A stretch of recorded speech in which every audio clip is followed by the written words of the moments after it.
Hey everyone, welcome back to Music Theory Logic. My name's Andrew, and today is going to be another music theory breakdown. Today is in honor of the late, great Daft Punk. Made headlines a couple weeks ago with deciding to no longer continue their alias, but their imprint on dance music will never be forgotten. In many ways, they're responsible for making the dance music sound popular throughout the world. I first heard their music through Kanye West's Stronger, as many Americans like myself did. So let's go ahead into our logic session. The Daft Punk song today we're going to be looking at is Aerodynamic. This is one of my favorite Daft Punk tracks of all time, mainly because of the guitar sound. If you've seen these before, you know I'm an avid guitar player, and the tapping sound of this arpeggio in the middle is really cool. So if you haven't seen these before, I basically don't play the original track. I'm using some of the bell sounds just for the breaks from the original track. Besides that, you're only going to hear MIDI-controlled instruments. It's not identical to the original track in terms of the sound design, but it's not really intended to. I have all of these notes charted out so that we can talk about the music theory that this track implements and how you can perhaps better understand music theory and control the sound of your own music better. So here we go. Let's just hear the track, and then I'll go through the scale and where these notes come from. It's going to be a little long in honor of how great this track is. I did the entire thing. It's somewhat through composed, so I wanted to not miss a section. Here we go. Here's my rendition of Daft Punk's Aerodynamic.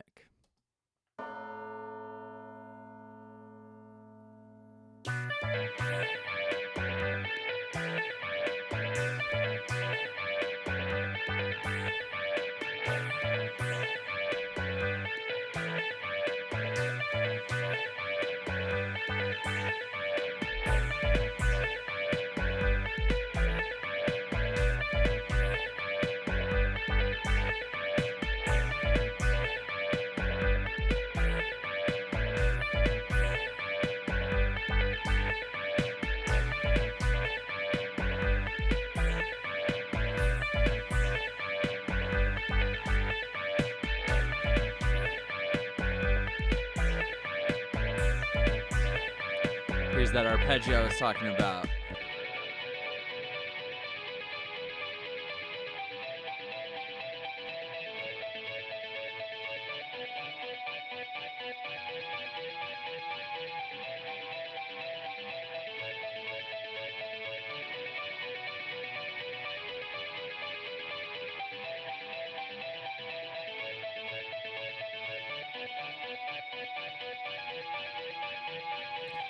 Here we go, back into our verse section.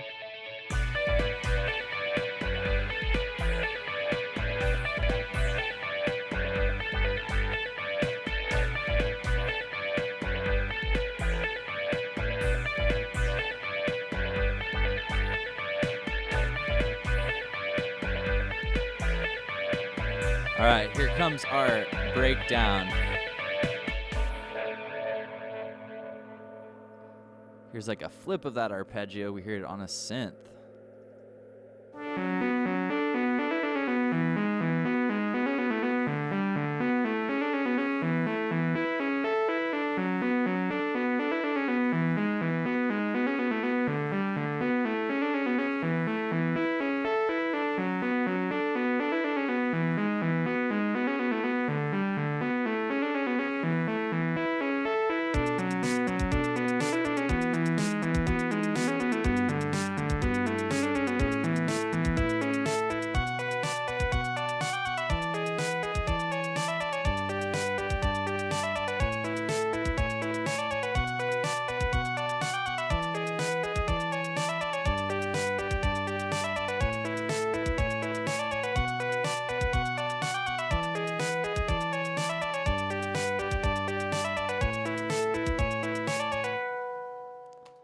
Cool. Hopefully that sounded reminiscent of Aerodynamic enough to continue watching. So again, those sounds aren't identical. I honestly, with full disclosure, if I had all the time in the world, I probably couldn't replicate the sounds of these legends, Daft Punk. So why even try?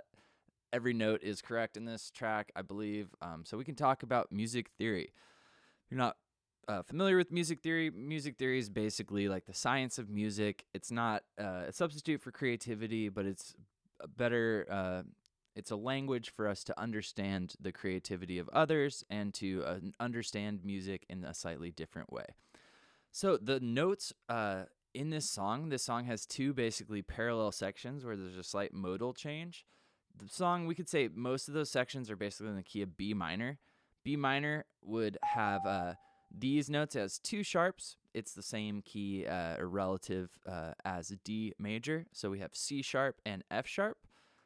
B natural minor has this. Nice. Now there's one really cool change in this where basically instead of our 1, 2, 3, 4, 5, 6, our sixth note is actually raised up right there. Now that one change makes this, instead of called B natural minor, it makes that B Dorian. Now it's a really cool song. Even, part of what makes it so interesting is that modal development in addition to the awesome sound design and arrangement. So our verse section, and by verse section, I'm basically calling these big chunks. So not the breakdowns with the main arpeggio stuff that we hear. Those sections are going to be in B natural minor. In other words, they have that G note. The chord progression there is basically a 1 chord B minor followed by a 7 chord. That's an A major, followed by a 6 chord. That is the minor 6. That's a G major, back to an A major. This is our verse chord progression. Then our breakdowns use this other chord progression. We still have the B minor. We get this weird chord, which I'm going to call A flat diminished. That's what this voicing is on that note. Or we could call it G sharp diminished. Depending upon, that is probably what we should call that, since we'd still have an A. Then we get an E minor chord. And finally, we get A major chord. So the first and last chord from that are consistent or are in this chord progression on the left.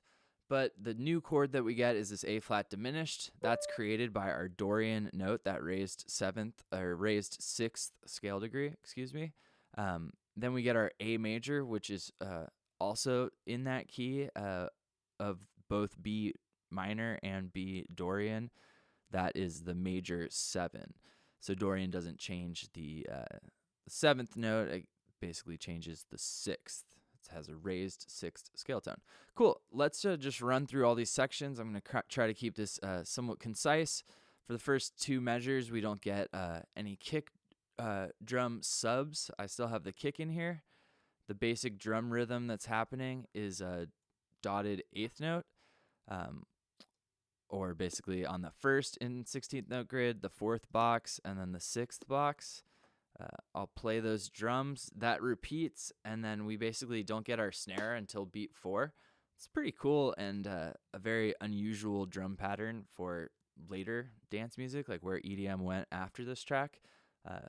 Which is, to me, is partly why it still is such a timeless piece of music. It's more than just an electron, like an EDM thing. Let's hear those drums.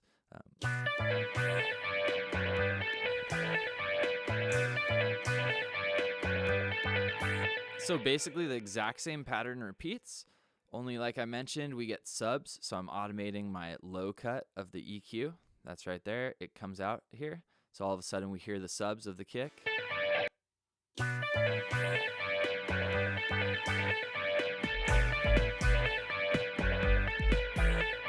Cool, that punch, that low end's really that kick drum right here.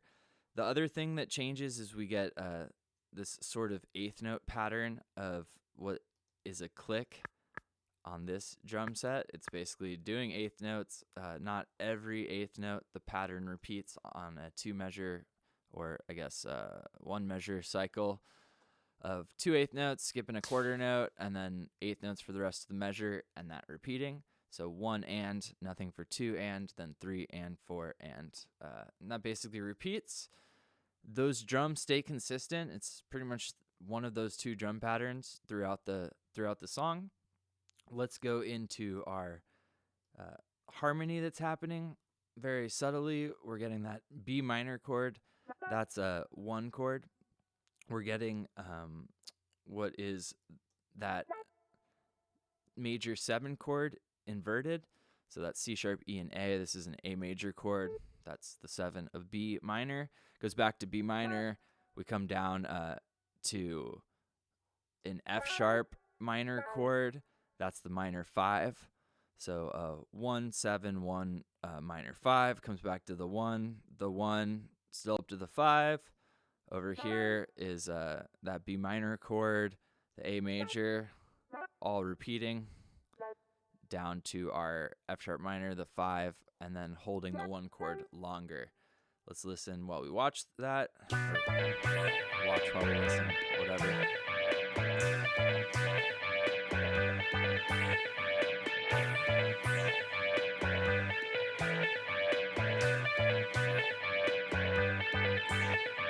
Really cool. Now the next voice I'm going to show you is the bass, because this is essentially adding notes and directly in time with our bass line.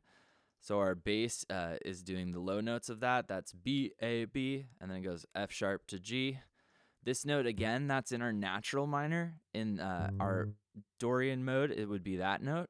So this section, again, is B natural minor. It's really important. Then we go up to an E. That's our 4 note from B minor.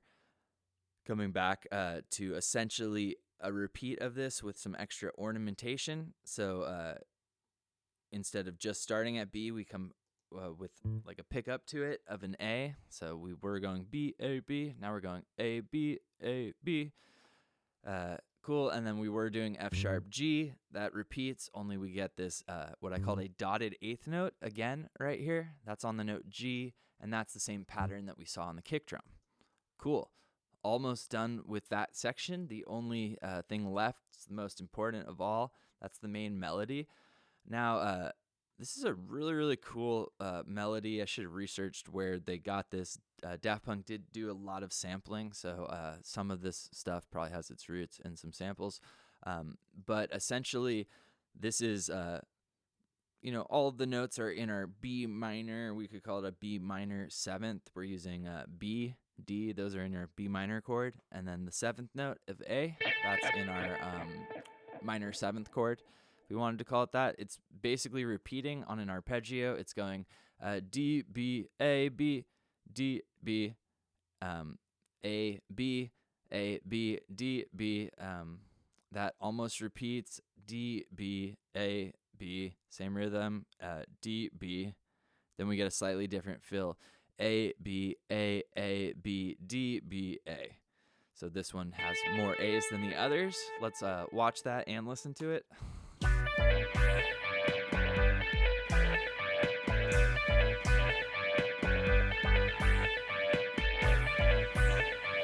Cool. Again, I love this track. The whole world loved this track. I think a lot of the funk elements are in this, which makes it a really cool one to listen to. All right, let's get to our main arpeggio for the breakdown. Again, for me, this was what really sold me on this song. Has that tapping guitar sound. So when I first learned this, I was a guitar player, and I would like tap the arpeggio on a guitar. Not plugged in, but essentially it was like that pattern. So again, these are arpeggios. In other words, every single note comes from a chord. They're the second group of chords I showed you. This is that B minor. This is the chord that makes the section Dorian. This is the A flat diminished chord. Kind of hear the dissonance there. This is our E minor chord inverted. So what's really interesting is this note involves the G, not the G sharp. So this is where we get into like music theory being somewhat interpretive. We could call this section like a bunch of different things. I'm basically was going at it like this is that 1 chord. This is that 6 from Dorian, that A flat diminished. Then this is our E minor. That's our minor 4 chord from E from our Dorian key. Our natural minor. Getting a little jumbled with words. So again, this is an E minor chord. And then this goes to an A major chord, A, C sharp, and E. Cool. So again, we run into an issue where not all of these chords come from one identifiable key. Both of those modes have B, that root note, in common. So again, we don't necessarily have to have a full answer. I could call this just like a borrowed chord.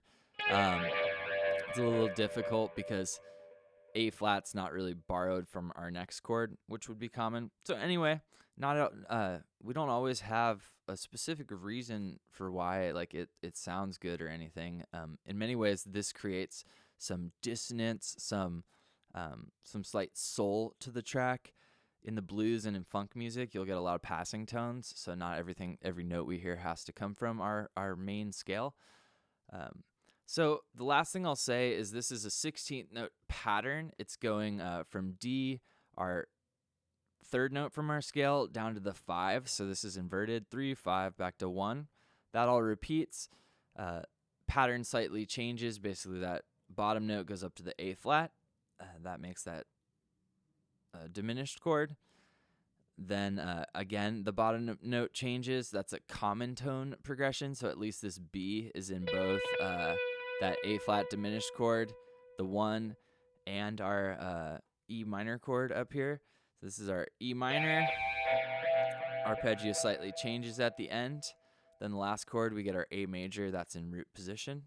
The arpeggio harmonically repeats, although the voicing changes. So the first time we did the B minor, right here, the first time we did the B minor, we were in second inversion with that 5th on the bass. Second time we do it, we're in root position with the bottom note on the bottom. Where the actual filling in 16th note kind of moves around.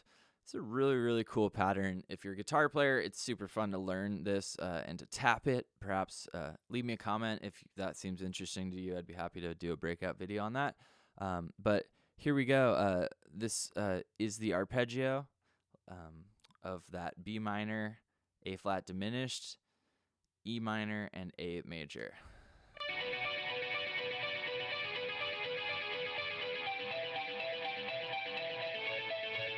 Changes, voices.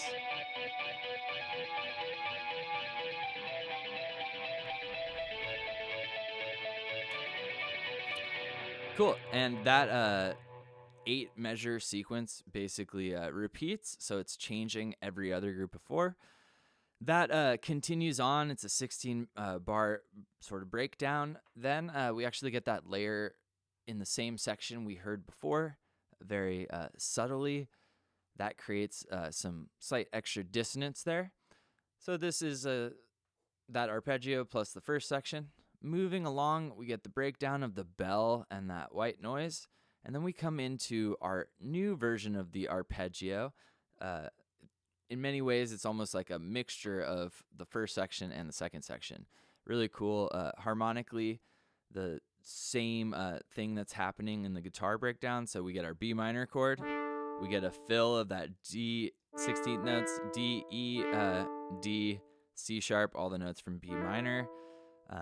We still get the A flat diminished chord sound.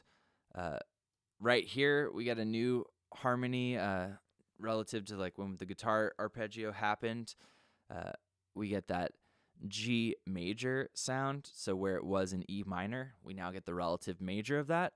It's really interesting because those two chords, E minor was there, now it's G major. Those are super, super linked scales. In fact, an E minor 7th has a G major in it. G major, and E minor have the exact same notes in their scale. That's why they're relative keys. So this actually functions very similar to the first chord we heard, which would be an example of something that does make sense on why it works. Coming back, we get our major 7 chord. That is essentially the same chord we had before. It's 8th notes, and it's moving up our voicing. So C sharp, E, A, E, and moves up an octave, E, C sharp, A, E.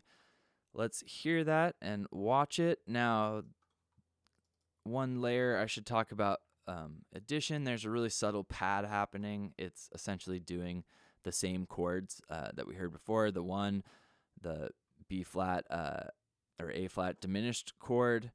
This is that G major. This is that A major. So the same chords, just supporting it. We want to watch probably the main section. Let's hear that.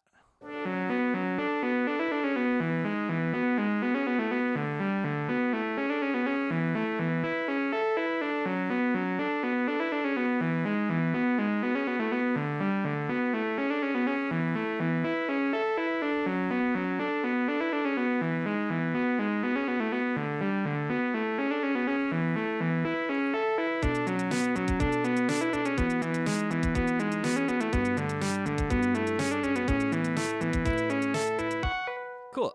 I'm going to stop it there. You heard it right when I stopped it. That synth melody goes up an octave. That just adds some development.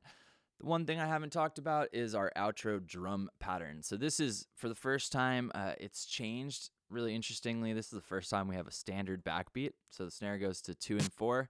It's very standard. The kick is doing this kick on the 1 and then a kick on the very last 16th note, and then a kick on 1, and then all of that repeating. 8th note in the closed hi-hats, not super crazy. The interesting thing about this is it's the first time we're hearing this drum pattern. It's the first time we've heard this new synth layer, which again was built on former themes from the song. So earlier in the session I said this was a through composed song. Through composed means that like we keep hearing new elements and it's not circular in the same literal things repeating. So I think Daft Punk did an amazing job with Aerodynamic of creating something that was both fun to dance to, fun to hear live, but also really interesting to just listen to. Hopefully you found this helpful. Once again, we saw that these songs are in the key of B minor. We get something borrowed from B Dorian. This again represents one of the more prolific songs from early dance music or early popularization of dance music. This is the first time Daft Punk was the first artist that really brought electronic music in the way that we would later understand it to my ears. I don't know if I'm saying that right, but once again, long live Daft Punk. Hopefully you found this out to be helpful. We looked at some music theory. We saw a modal change or a borrowed chord. We saw some B natural minor and some B Dorian. If you found this helpful, you'd help me out by subscribing to the channel and hitting bell for notifications so that you find out when I make a new video. And if you do that, I'll see you guys next time. Long live Daft Punk and keep making music. Cheers and have a great day.